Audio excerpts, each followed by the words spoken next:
Salve, salve pessoal, tudo bom? Vamos falar um pouquinho de manufatura e produção? Eu sou o Gustavo da PS3 e hoje eu vou falar um pouquinho sobre estratégias de planejamento em ambientes de produção.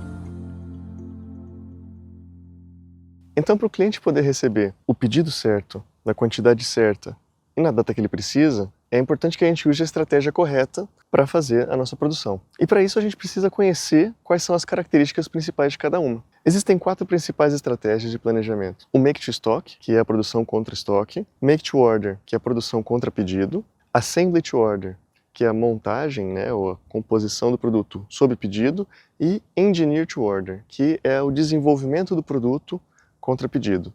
Certo, agora vamos entender um pouquinho as características de cada uma dessas estratégias.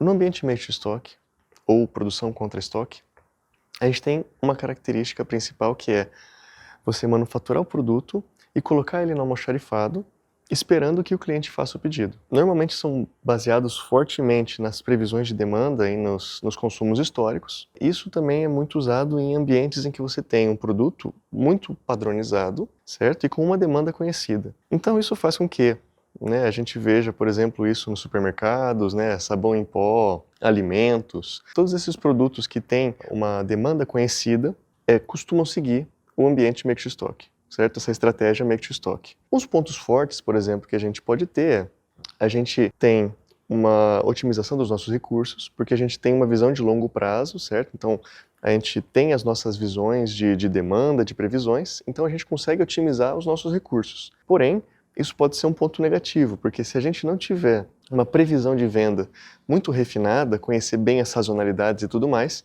isso pode prejudicar o nosso atendimento para o cliente. Certo? Essa segunda estratégia que eu vou colocar agora chama Make to Order, ou a produção contra pedido. Então, toda a produção é iniciada depois de um pedido confirmado do cliente. Então, uma vez que ele confirmou o pedido, é iniciada a produção. Isso faz um efeito também na parte de compras. Então, na hora que você recebe o pedido do cliente, que você começa a comprar os itens, a matéria-prima que vai ser usada para esse pedido. Muitas vezes você tem alguns materiais que são estratégicos, onde o lead time é um pouco maior, que você faz por meio de previsões. Mas isso permite que você tenha um nível de estoque bem mais baixo. E também permite que você faça itens muito mais configuráveis, como por exemplo, itens da indústria automotiva, faróis, escapamentos ou acessórios em geral. Então, de um lado a gente tem pontos positivos, que a gente tem uma facilidade maior na gestão do estoque, porque você vai trabalhar com estoques menores e previsões e tudo mais.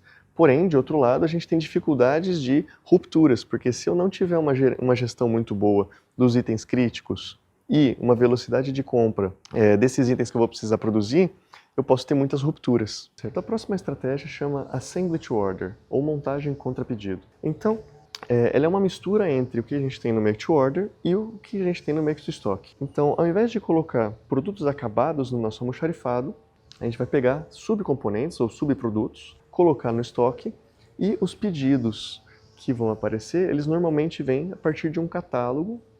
Então a gente dispara esses produtos e o item é composto a partir desses subcomponentes. Isso acontece muitas vezes quando você está falando de computadores. Então, eu quero 8 GB de memória RAM, eu quero 16, eu quero um SSD, eu quero um SSD maior.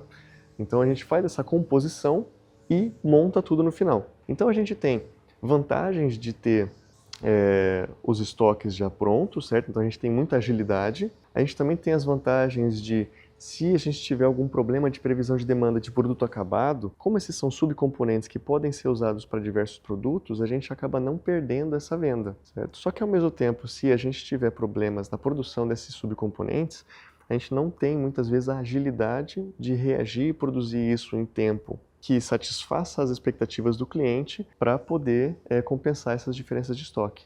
Nessa última estratégia que eu vou colocar para vocês, chama Engineering to Order, o desenvolvimento da engenharia contra pedido. Então aqui tudo inicia com o pedido do cliente, só que ao invés da gente ir direto para a área de produção, a gente passa na etapa de desenvolvimento. Então a gente vai estar envolvendo a engenharia. Então a engenharia vai desenvolver, baseada nos requisitos que o cliente colocou, e daí, uma vez que ele tiver desenvolvido e validado, a gente vai fazer a entrada desse item dentro do ERP, para a gente poder aí gerar as ordens de produção e as ordens de compra. Então, ele é um ambiente que permite muita diversidade e muita variedade. Então, você tem muita complexidade que você pode adicionar nesse produto, mas ao mesmo tempo a gente vai estar envolvendo muitas disciplinas dentro da empresa. Então, você tem que ter uma maturidade muito grande para conseguir fazer toda essa transição de documentação, de informação, de produção e tudo mais. Tá? Isso acaba sendo usado, por exemplo, quando você tem um desenvolvimento de alguma máquina ou alguma fábrica que tem características pontuais de ambiente onde vai ser colocado. Então imagina o seguinte, eu tenho uma máquina que vai ser instalada em um certo galpão que tem uma coluna ou tem um chanfro ali e eu preciso adaptar isso dentro do meu ambiente que eu vou colocar ali. Certo, pessoal, essas daqui eram as estratégias de produção que eu queria falar para vocês. Espero que vocês tenham gostado. Um abraço e até a próxima.